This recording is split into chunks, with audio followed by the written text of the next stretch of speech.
अस्सलाम वालेकुम, मैं हूं इस्माइल और आप देख रहे हैं मैश कोड। आज की इस वीडियो में हमने पढ़ने हैं सीएसएस के वेरिएबल्स, ताकि हम एक ही प्रॉपर्टीज को बार बार यूज कर सकें।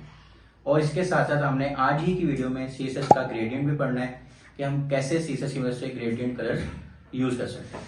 तो आपने वीडियो शुरू से एंड तक देखनी है और ये दोनों टॉपिक्स आपके इस वीडियो में कवर हो जाएंगे।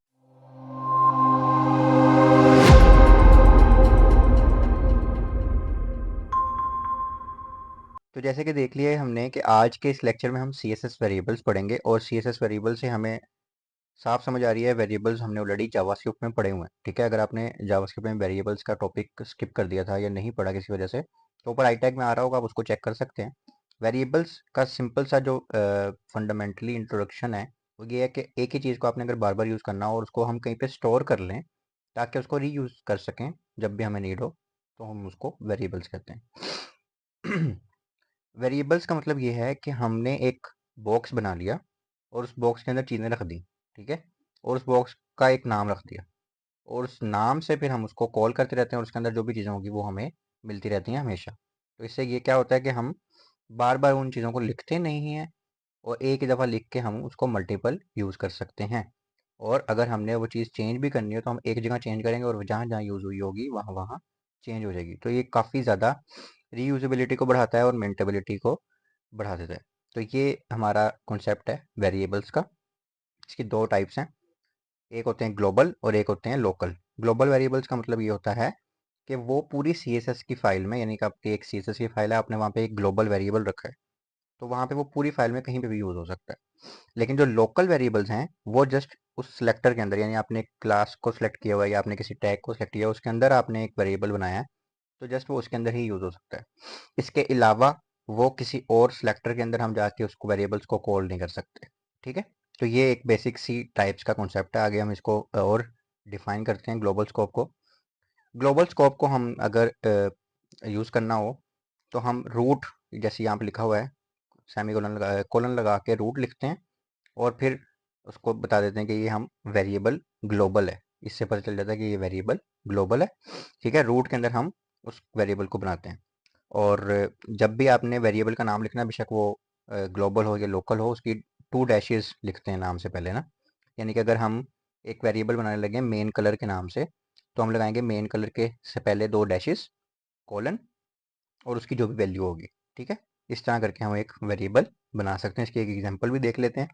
एग्जांपल में जैसे मैंने कहा, ग्लोबल वेरिएबल अगर आपने लिखने हैं तो सबसे पहले आपने रूट को सिलेक्ट करना है, ठीक है। रूट से मुराद आप ले लें पूरा पेज या पूरी सीएसएस की फाइल ले लें एक दफ़ा। तो हमने ये कोलन लगाया, रूट लिखा, ठीक है। रूट लेवल जैसे कहते हैं ना, वो प्लांट का रूट लेवल यानी सबसे नीचे है। तो ये आपने सीएसएस की फाइल में सबसे ऊपर लिखना है रूट, फिर ब्रैकेट लगानी है, फिर आपने अपने वेरिएबल का नाम कुछ भी रख फिर आपने अपने वेरिएबल का नाम रखना है, कुछ भी रख सकते हैं आप, और उसकी एक वैल्यू आ जाएगी। सही हो गया। जब ये वैल्यू आ गई, ब्रैकेट बंद। अब एक से ज़्यादा वेरिएबल भी यहाँ पे आप बना सकते थे, अभी मैंने एक ही बनाया है। अब आपने कहीं पे भी उसको यूज़ करना है। लेट्स से हम बॉडी में यूज़ करने लगे हैं, तो हमने कहा बैकग्राउंड कलर हो, फिर हमने लिखना है वार। अब हम इसको कॉल कर रहे हैं, यहाँ हमने वेरिएबल बनाया, अब हम इसको कॉल कर रहे हैं। वार ब्रैकेट में, और यहाँ पे हाइफन लगा देने, दो डैशेज कह लें इसको, और उस वेरिएबल का नाम, ये वेरिएबल का नाम, ठीक है। डैशेज भी आप वेरिएबल के नाम के साथ ही आ गए। तो हमने जैसे उस वेरिएबल का नाम लिख दिया। अब इसको बैकग्राउंड ये वाला कलर लग जाएगा खुद ही, यानी आपने एक दफ़ा डिफाइन कर दिया। अब इसको आप 50 दफ़ा अगर यूज़ कर रहे हैं तो इसको 50 दफ़ा लिखने की जरूरत नहीं है, सिर्फ वेरिएबल का नाम लिख दें तो इट्स इनफ, ठीक है। तो ये हमारा ग्लोबल स्कोप है। अगर हम अब इसका कंपैरिजन करें लोकल स्कोप के साथ, तो लोकल स्कोप में अगर हमने एक वेरिएबल डिफाइन किया हुआ है तो वो स्पेसिफिक सिलेक्टर के लिए है, यानी जिस भी चीज़ को हमने सेलेक्ट किया है उसके लिए ही है। या उसी के अंदर अगर हमने कहीं पे उसके चिल्ड्रन के लिए यूज़ करना है तो उसको भी इसके अंदर यूज़ कर सकते हैं, लेकिन पूरी फाइल में कहीं पे भी यूज़ नहीं कर सकते। यानी अगर हमने एक सेक्शन को, लेट से इस सेक्शन को हमने एक वेरिएबल दे दिया ब्लू के नाम से, तो हमने बैकग्राउंड कलर यूज़ करना था, यहीं पे हमने ब्लू कर दिया। सपोज करें टेक्स्ट का कलर भी हमने ब्लू करना था तो वो भी कर दिया, बैकग्राउंड का कलर करना था तो भी हमने, मतलब कि एक वेरिएबल यूज़ करते गए।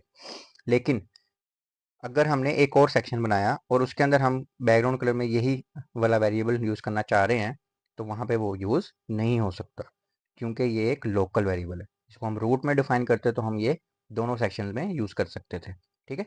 तो ये एक बेसिक सा कॉन्सेप्ट है लोकल और ग्लोबल स्कोप का। इसको अब हम एग्जाम्पल में जब कोडिंग में करके देखेंगे तो आपको और बेहतर आइडिया हो जाएगा। एक और छोटा सा कॉन्सेप्ट है फॉल बैक वैल्यूज़ का। ऑलरेडी आपको पता है fall back function, fall back fonts, ठीक है, हमने ये चीज़ें पढ़ी हुई हैं। तो फॉल बैक का मतलब है अगर पहली चीज़ ना चले तो उसकी दूसरी चीज़ चल जाए। तो अगर तो फॉल बैक वैल्यूज़ में हम मतलब कि हमने एक वेरिएबल्स बनाए और हो सकता है हम वेरिएबल की वैल्यू ऐड करना भूल गए या कोई भी मसला हुआ कि वेरिएबल की वैल्यू मिसिंग है, तो वो फॉल बैक वैल्यू यूज़ करेगा, ठीक है। यानी कि ये हमारा प्रोग्राम क्रैश होने से बचा देता है, हमारी वेबसाइट का एक्सपीरियंस ख़राब होने से बचा देता है। तो हमने ये कलर देखें, ये लिखा, ठीक है, और उसको हमने कहा प्राइमरी कलर यूज़ कर लो। प्राइमरी कलर हमने ऑलरेडी कहीं पर डिफाइन किया हुआ है। अब सपोज करें कि प्राइमरी कलर नहीं मिलता तो कॉमा लगा के हमने ब्लैक भी लिखा हुआ है, ये फॉल बैक वैल्यू है। तो अगर तो प्राइमरी कलर उसको मिल जाता है उसने ब्लैक पे जाना ही नहीं है। अगर प्राइमरी कलर नहीं मिलता उसको किसी भी वजह से, तो वो ब्लैक उसको शो कर देगा। अगर उसको बाद में उसके बाद दोबारा प्रोग्राम रन होता है और प्राइमरी कलर मिल जाता है तो उसने ब्लैक को हटा के प्राइमरी कलर में जो भी आपने कलर दिया होगा वो यूज़ करेगा, ठीक है। तो ये फॉल बैक वैल्यूज़ का काम होता है। इसके बाद अब इसको हम ना ज़रा कोडिंग में करके देखते हैं ताकि आपको आइडिया हो कि हमने एक्चुअल करना क्या होता है वेरिएबल्स के साथ। अच्छा, ये हमारा एक ग्रिड का पेज है जो हमने पिछले लेक्चर्स में ऑलरेडी बनाया हुआ है, ठीक है। इसमें कोई नई चीज़ नहीं हम पढ़ रहे। हम थोड़ा जूम इन कर देते हैं और यहाँ से कोई भी CSS की फाइल खोल लेते हैं जो इसके साथ लिंक्ड हो। एडवांस CSS की फाइल लिंक्ड है इसके साथ जी। अच्छा जी, अब हम सबसे ऊपर चले जाते हैं। हम सबसे पहले ग्लोबल वेरिएबल्स की बात करेंगे, तो हम यहाँ पे एक कमेंट दे देते हैं ग्लोबल वेरिएबल्स, ठीक है। और जैसे मैंने बताया आपने रूट को सिलेक्ट कर लेना है और ब्रैकेट लगा देनी है और इसमें वेरिएबल्स लगा देने हैं जितने भी आपने बनाने हैं। डैश लगानी है 2 दफ़ा और फिर जो भी आपने वेरिएबल का नाम रखना है। सपोज करें हम लिख देते हैं प्राइमरी कलर और इसकी वैल्यू हम कर देते हैं रेड कर देते हैं। सही हो गया। और एक और हम वेरिएबल बनाते हैं सेकेंडरी कलर और इसकी हम वैल्यू कर देते हैं ब्लू और इसको हम ब्रैकेट बंद होगी। अब हमने ये यूज़ करना है कहीं पे, ठीक है। अभी कुछ नहीं हो रहा। अब सपोज करें हम कहीं पे भी कलर यहाँ पे यूज़ किया हुआ बैकग्राउंड कलर येलो, कंटेनर में बैकग्राउंड कलर येलो यूज़ किया हुआ, ठीक है। अच्छा जी, ये पता नहीं कहीं पे लग भी रहेगा नहीं, देख लेते हैं। कहीं पे कुछ लग रहा है तो उसको यूज़ करते हैं। यहाँ पे कंटेनर आ गया हमारे पास।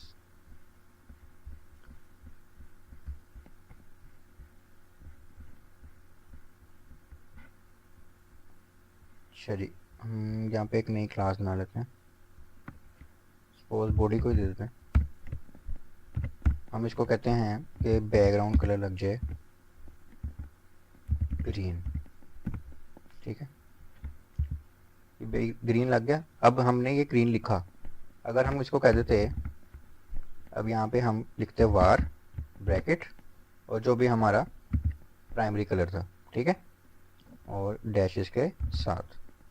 तो अब उसको क्या लग रहा है समझ के बैकग्राउंड कलर देना है, कौन सा देना है, जो भी प्राइमरी कलर के अंदर है। प्राइमरी कलर के अंदर है रेड, तो अब वो क्या कर देगा, रेड कलर कर दिया, ठीक है। अब इसका काम इतना सा नहीं था, वरना तो आप लोग कहेंगे कि यार ये प्राइमरी कलर तो रेड रेड लिखने से भी ज़्यादा बड़ा था, वरना हम यहाँ पे सिंपल रेड लिख देते, ठीक है। असल में ये चीज़ नहीं, असल में ये प्राइमरी कलर के अंदर अब स्टोर हो गया रेड। अब आपने किसी भी चीज़ को रेड कलर देना है तो आप डायरेक्ट प्राइमरी कलर भी यूज़ कर सकते हैं, ठीक है। यानी कि यहाँ पे तो हमारे पास 2-3 जगह जैसे रेड यूज़ हुआ है ना, वहाँ पे हम अगर प्राइमरी कलर लिख देते तो वहाँ पे प्राइमरी कलर हो जाता। यहाँ पे अगर हम इसको, ये हमने कर दिया, ठीक है। और ये मैं इंस्पेक्ट कर रहा हूँ तो हमने इस पर कोई मीडिया की रूल लगाई हुई है, जिसमें होता ये है कि अगर तो उसकी स्क्रीन छोटी हो जाती है ना तो उसका जो कलर है वो हमने रेड करना है, ये देखें, ठीक है। अब अगर उसकी जगह हम प्राइमरी कलर ही यूज़ करते हैं, ये देखें यहाँ पे अगर हम इसको अनकमेंट कर दें और ये मीडिया की लगी हुई है कि अगर स्क्रीन इस साइज़ की होगी तो आपका जो बैकग्राउंड कलर है ना वो रेड हो जाए। अगर हम इसकी जगह लिखते हैं वेरिएबल और प्राइमरी कलर, ठीक है। अब ये हमने ऐसे ही हो रहा है जैसे काम होना था वैसे ही हो रहा है। इसको एक मिनट मैं खोल के इसको बंद कर दूँ, ठीक है। अब सपोज करें कि हमने यहाँ से प्राइमरी कलर ही चेंज कर दिया। मतलब हम सारा कोड देखने के बजाय हमें हुआ कि जब भी ये कंडीशन लगनी है ना, तो हमने रेड नहीं करवाना, हमने ग्रीन करवाना है।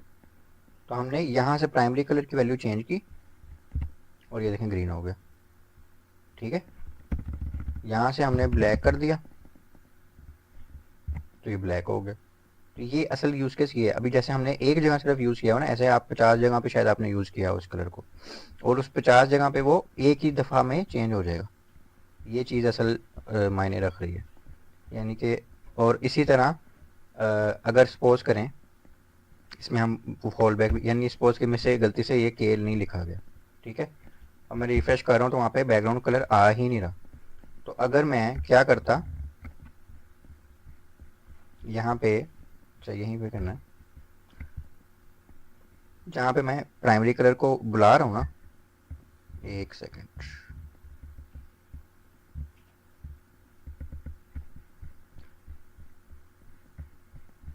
यहाँ पे मैं प्राइमरी कलर को बुला रहा हूँ, ठीक है, इसकी जगह पे जहाँ पे मैं इसको वेरिएबल को बुला रहा हूँ वहीं पे कॉमा लगाऊंगा और वहाँ पे मैं सपोज करें पर्पल लिख देता हूँ। ठीक है, अब हो क्या रहा है कि अगर तो प्राइमरी कलर में उसको कोई कलर मिल जाएगा तो वो लगा देगा, अगर उसमें कोई गलती हुई, कोई मिसिंग हुआ, कुछ मसला हुआ तो वो यहाँ पे पर्पल लगा देगा। अब क्योंकि हमारे ब्लैक की स्पेलिंग गलत थी, ठीक है, तो वो यहाँ पे पर्पल लगना चाहिए। अच्छा, तो ऐसे होता है हमारा ग्लोबल वेरिएबल्स। अब एक और चीज़ है कि मैंने यहाँ पे शुरू में इसको डिफाइन किया और मैं कहीं पे भी जाकर इसको यूज़ कर सकता हूँ। जैसे आपको मैंने देखा ना आपने कि हमने मीडिया क्रूज के अंदर एक जगह पे जाके यूज़ कर लिया, हम कहीं पे भी उसको यूज़ कर सकते थे। लेकिन अगर हम क्या करें, हमने जैसे ये ग्रिड है और ग्रिड कंटेनर हो गया, सपोज ये ब्लू कलर की क्लास है, ठीक है, ब्लू की कलर की क्लास के अंदर हम एक चलें ब्लू कलर की क्लास के अंदर ही करते हैं काम।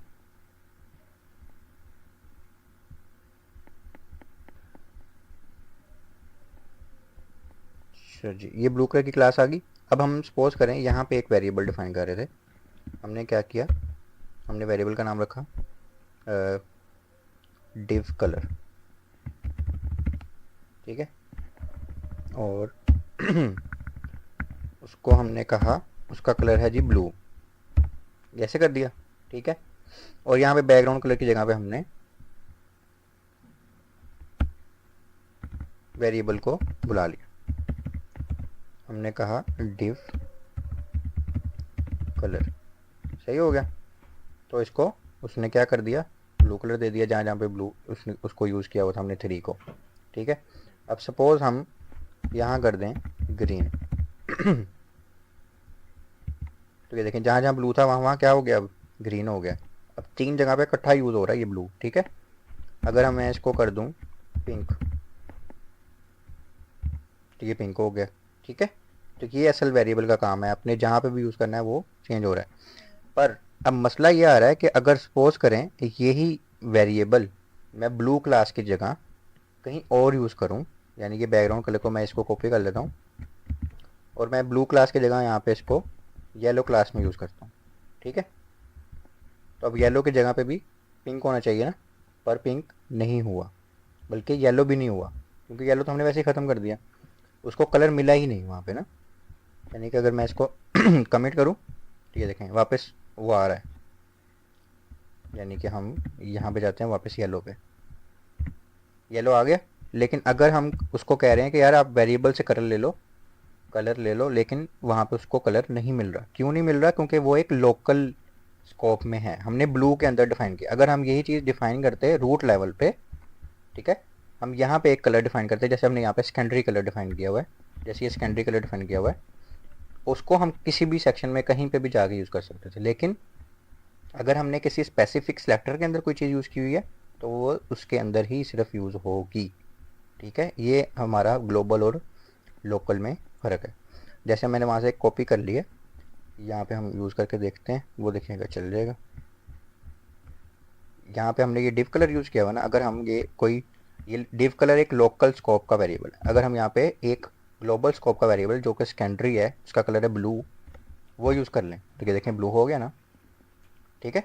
और अगर हमने इसका कलर चेंज करना है तो हम ऊपर से चेंज करेंगे और सब तीनों जगह पे चेंज हो जाएगा। हम यहाँ पे इसका कलर कर देते हैं स्काई ब्लू, ठीक है। तो ये देखिएगा स्काई ब्लू हो जाएगा। तो ये हमारा ग्लोबल और लोकल वेरिएबल्स का सारा काम था। इसमें बस एक चीज़ रह गई है कि अगर आपने कहीं पे यूज़ किया है और आपको लगता है कि हो सकता है मसला भी हो जाए, तो आपने जस्ट कॉमा लगाना है और फॉल बैक वैल्यू लिख देनी है। यानी कोई भी आप कलर लिख दें, या आपको लगता है ये इसके मिलता जुलता कलर लिख दें, या वही कलर लिख दें जो आपको समझ आ रही है।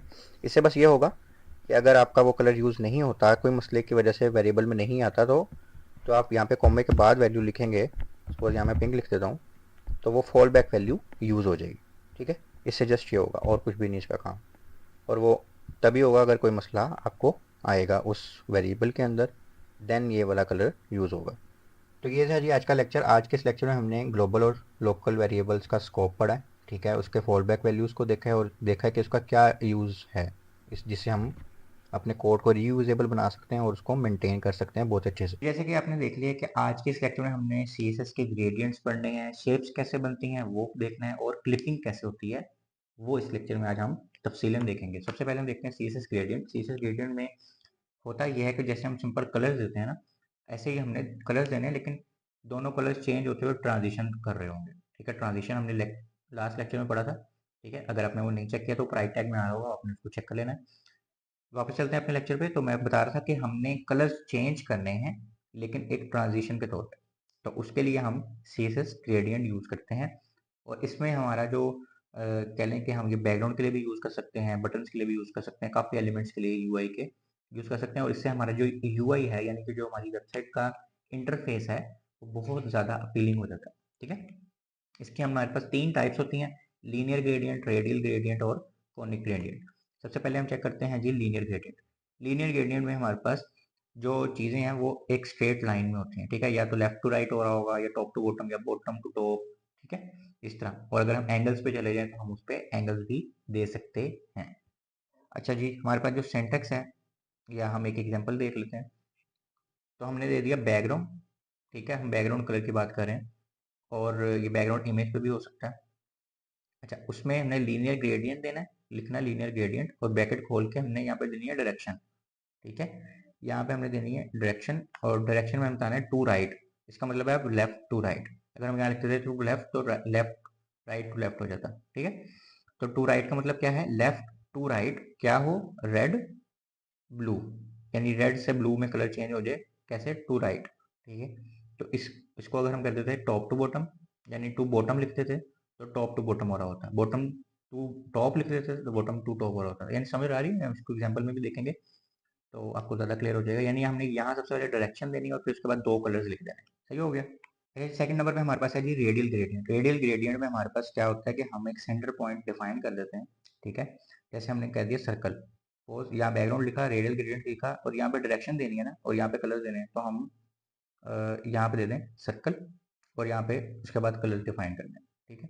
तो इस तरह हम रेडियल ग्रेडियंट बताते हैं। सर्कल में फिर क्या होगा, अब उसको हमने बता दिया कि सर्कल के अंदर आपने ये जो कलर डिफरेंस करना है, ट्रांजिशन लगानी है, वो सर्कल के अंदर लगानी है, ठीक है। यहाँ पे हम कोई भी शेप उसको दे सकते हैं।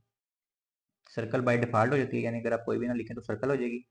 अदरवाइज आप जो भी शेप वहाँ पे लिखेंगे, पॉलीगॉन, रेक्टेंगल, ट्रायंगल, लिप्स, ठीक है, मोस्टली सर्कल ही यूज होती है, तो इसलिए वो बाय डिफॉल्ट होती है। थर्ड नंबर पे हमारे पास आ जाता है जी कोनिक ग्रेडियंट। कोनिक ग्रेडियंट में हमारे पास यहाँ पे रोटेट होता है वो एक सेंट्रल पॉइंट के ऊपर, ठीक है। यहाँ पे हमने कोनिक ग्रेडियंट लिखना है, और यहाँ पे शेप बतानी है, उसका साइज भी कि कितना, या सपोज अगर सर्कल कर रहे हैं तो कितना सर्कल हो, बड़ा हो, छोटा हो, कितने साइज का हो, उसके बाद हमने उसको कलर बता देना।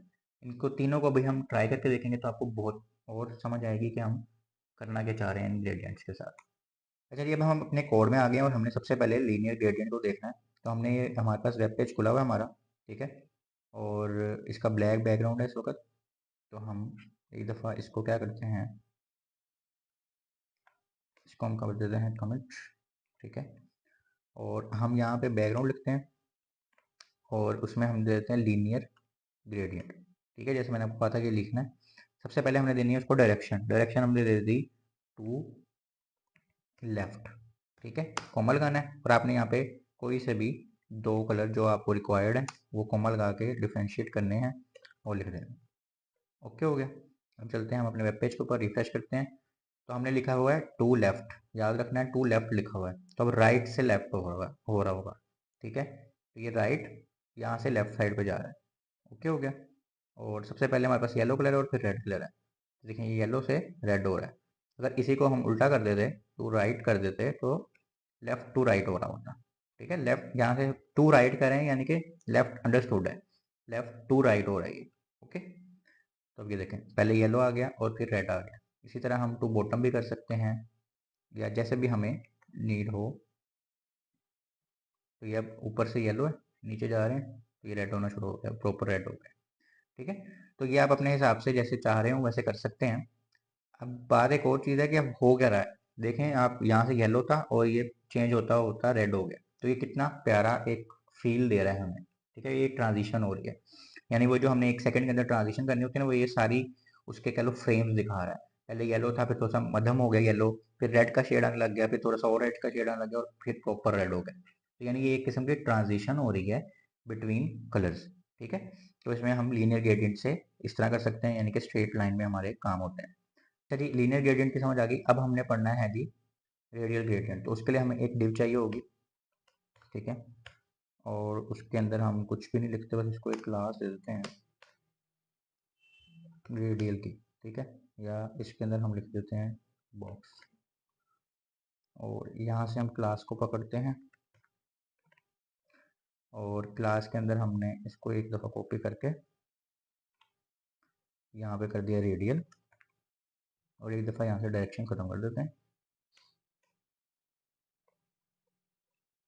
और अब अपने वेब पेज पे जाकर देखते हैं।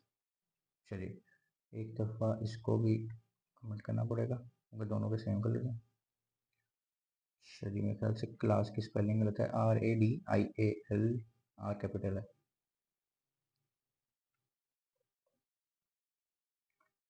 फिर ये हमारी हो गई है, और इसको हम थोड़े से स्टाइल जोड़ देते हैं। इसको हम विड्थ देते हैं 500 px की, और 500 px की ही हम इसको दे देते हैं हाइट। चलिए अब ये समझें कि ये बॉक्स था। ठीक है, इसको एक मैं बॉर्डर भी दे दूंगा आपके आपको 2px।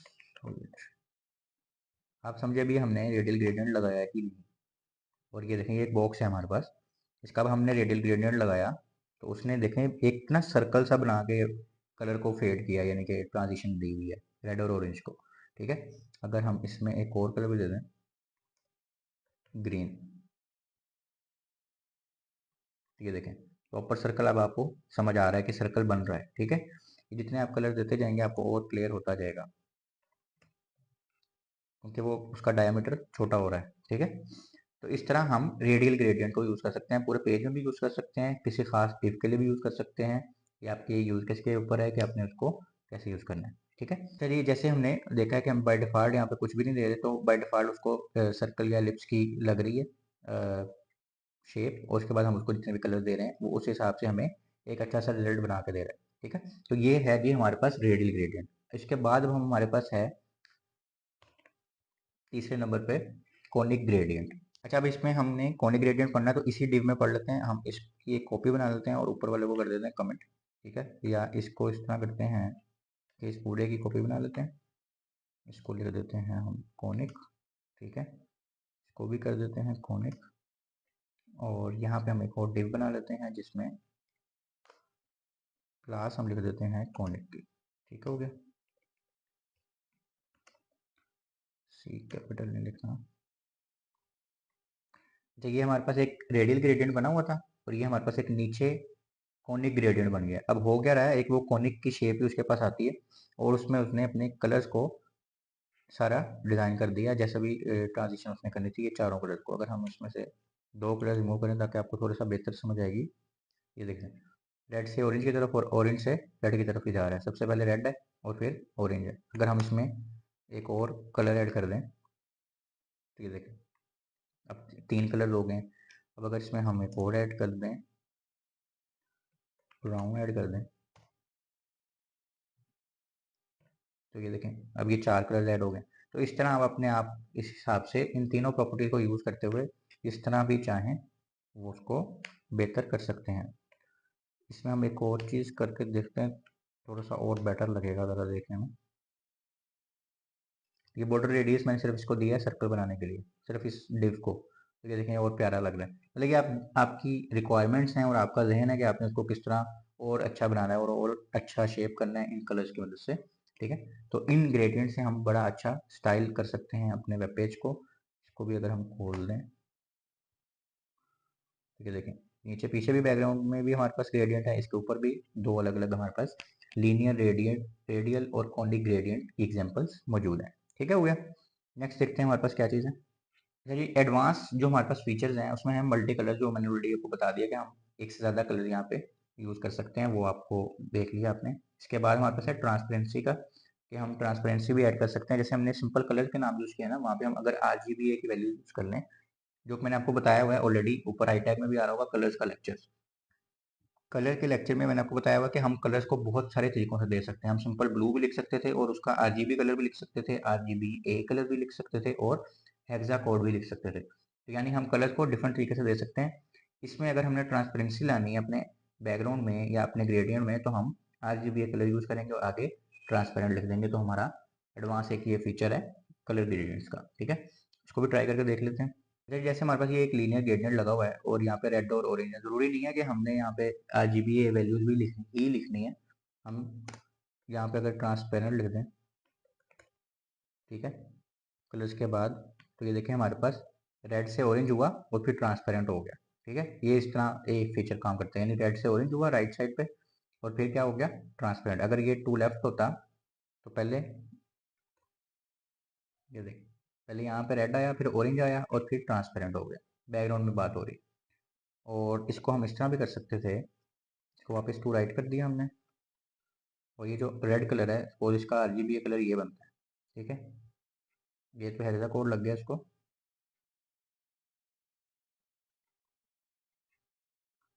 इसकी RGB है 25500।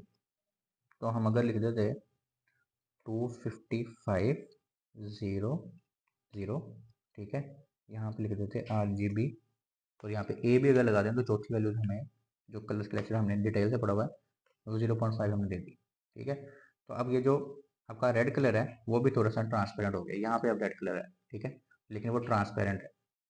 यानी कि अगर हम इसमें से A ख़त्म कर दें और ये 0.5 को भी ख़त्म कर दें, तो आपका सिंपल रेड कलर आ गया, ठीक है।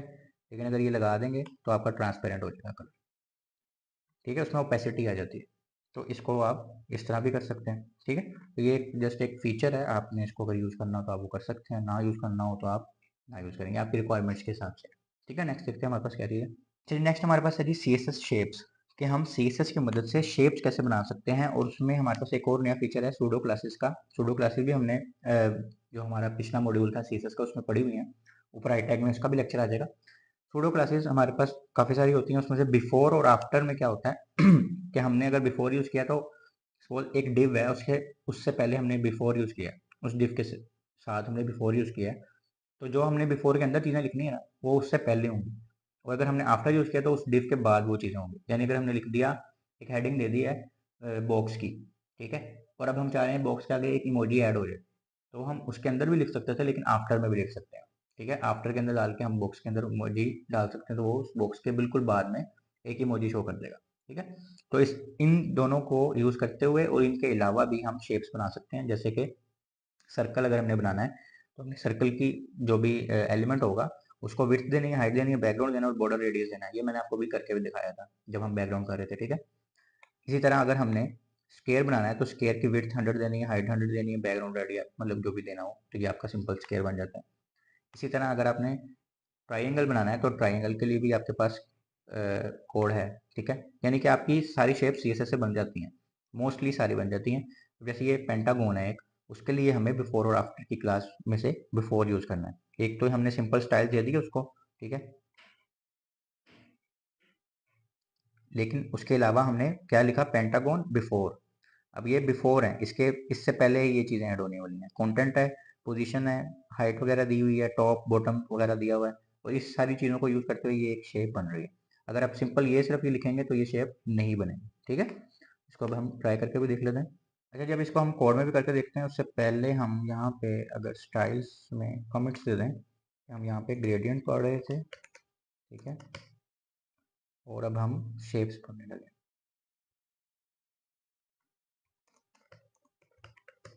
देखिए मैंने स्टाइल्स कॉपी करके रख लिए हैं।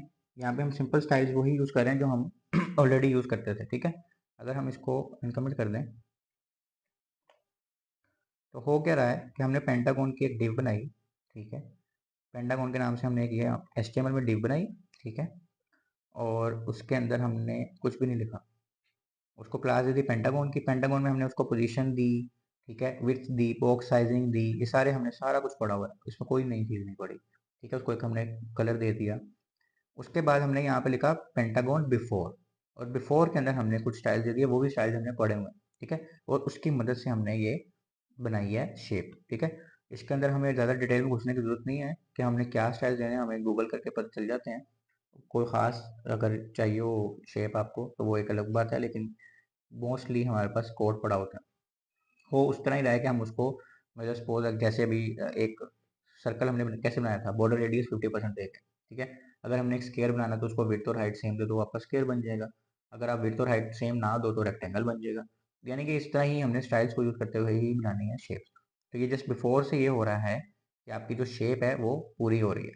जैसे अब अगर, क्योंकि कुछ चीज़ें हम बिल्कुल उस डिव को दे सकते हैं, कुछ हमें उससे पहले चाहिए होती हैं। अब ये देखें, ये हमें ये तो मिल रही थी, ये शेप बन गई थी हमारी, लेकिन बिफोर में हमने ये चीज़ें ऐड की तो अब ये पूरी शेप बन गई, ठीक है। तो इस तरह करके हम बिफोर और आफ्टर को यूज़ करते हुए पेंटागन की ये शेप बना सकते हैं। ये देख रहे हैं दोनों में आ भी रहा है थोड़ा सा, ओके हो गया। ये पेंटागन हमारा कंप्लीट हो गया। अच्छा, इसके बाद हमारे पास क्लिप पाथ का टॉपिक है। तो पहले क्लिप की प्रॉपर्टी होती थी W3 स्कूल में, यहाँ लिखा भी हुआ है, तो उसको डेप्रिशिएट कर दिया CSS ने और क्लिप पाथ की प्रॉपर्टी हमें इंट्रोड्यूस कराई। उसमें होता क्या कि हमने एक एलिमेंट के कुछ हिस्से को शो करना है, ठीक है, और बाकी नहीं शो करना, मतलब इस तरह का कोई सीन हम करके डिफरेंट शेप्स बना सकते हैं। यानी कि इससे भी हमने CSS की मदद से शेप्स ही बनानी है। अब जैसे क्लिप पाथ सर्कल 50% ले देंगे तो आपका सर्कल बन जाएगा। अगर यानी कि एक इमेज है जिसको आपने क्लिप पाथ की प्रॉपर्टी दी, सर्कल दिया, 50% दिया, तो आपका इमेज जो है वो सर्कल बन गई। अगर आप इसको रिमूव कर देते तो इमेज ऐसे थी असल में, लेकिन आपने उसको ये इसलिए किया ताकि आप सर्कल बनाना चाह रहे थे। मतलब ये डिफरेंट आपके यूज केस हैं कि आपने क्या उसको बनाना है। इसकी हमारे पास ना ये काफ़ी सारी वैल्यूज हैं, प्रॉपर्टीज हैं। क्लिप सोर्स हम दे सकते हैं, basic shape, margin box, border box, padding box, ये सारा कुछ हम दे सकते हैं। इनका यानी कि कम्बिनेशन जब होता है तो एक सर्कल या जो भी हमारी शेप्स बन जाती हैं, ठीक है। ये जैसे ये देखें, ये डिफरेंट नंबर्स का कॉम्बिनेशन है जो हमारे पास यहाँ पे शेप्स बना के लेके आ रहा है, ठीक है। ये एलिप्स है, ये पॉलीगन है, ये इनसेट है, सिंपल सा, ये सर्कल है, ठीक है। यानी ये जो हमने पॉसिबल वैल्यूज लिखनी है तो होना है। अब ये पॉसिबल वैल्यूज या तो बंदा याद कर ले या समझ ले कि कैसे होनी है, पर इन दोनों की जरूरत नहीं है। आपके लिए मैं लाया हूँ एक बहुत अच्छी वेबसाइट, ठीक है। उसमें क्या होगा, ये है bentifly.com, हाँ beneathly.com या जो भी है, बहरहाल इसका लिंक डिस्क्रिप्शन में डाल देंगे। आपने क्या करना है, आपने जाके यहाँ पे देखना है कौन सी आपको शेप चाहिए। जैसे हेप्टागोन चाहिए तो आपके पास ये हैं सारे, ठीक है। ऑक्टागोन चाहिए तो आपके पास ये नंबर है। यानी यहाँ पे आपने जाके सिर्फ शेप के ऊपर टच करना है और आपको वो बना के दिखा रहा है। ये क्रॉस का आपको सिंबल चाहिए, मैसेज का चाहिए, स्टार का चाहिए, आप यहाँ से सिर्फ कॉपी करेंगे और लिखेंगे और वो आपकी जो शेप है वो रेडी होके आपके सामने आ जाएगी। तो इससे हम बड़े अच्छे से अपनी clip property, clip path property use करते हुए डिफरेंट शेप बना सकते हैं। तो इसको आप ट्राई करके देखिएगा, मैं ट्राई करके नहीं दिखा रहा, आपने ट्राई करना है और मुझे बताना है कि ये चली है कि नहीं चली, ठीक है। और फिर कमेंट्स में या फेसबुक के ग्रुप में आपने इसका लाजमी स्क्रीनशॉट शेयर करना है कि ये चल गई थी, ठीक हो गया। तो आज के इस लेक्चर में हमने ग्रेडियंट्स पढ़े हैं और शेप्स बनाना सीखा है CSS की मदद से। उम्मीद है आपको समझ आई होगी और आपने इसकी प्रैक्टिस भी लाजमी करनी है। हमारी जो एडवांस CSS की प्लेलिस्ट है वो आज इसी लेक्चर पे ख़त्म हो रही है, आपको उम्मीद है समझ भी आई होगी सारी प्लेलिस्ट की। अगर आपको इसमें से कुछ भी समझ नहीं आई तो आप उसमें कमेंट कर सकते हैं, पूछ सकते हैं, फेसबुक के ग्रुप में पूछ सकते हैं। यहाँ पे आई टैग में आ जाएगा कि आपने फेसबुक के ग्रुप में क्यूरी कैसे पूछनी है, ठीक है, ताकि आपकी जो लर्निंग है वो कहीं पर भी रुकनी नहीं चाहिए। तो आपने खूब प्रैक्टिस करनी है। इंशाल्लाह नेक्स्ट हम एडवांस जावास्क्रिप्ट लेकर आएंगे आपके लिए, जो कि काफ़ी ज़्यादा इंटरेस्टिंग होने लगी है और आप उसमें एडवांस लेवल की चीज़ें सीखेंगे और अपनी वेबसाइट्स को अच्छे से फंक्शनल बना सकेंगे। तो अपना बहुत सारा ख्याल रखिएगा, मिलते हैं अगली वीडियो में। अल्लाह हाफिज़।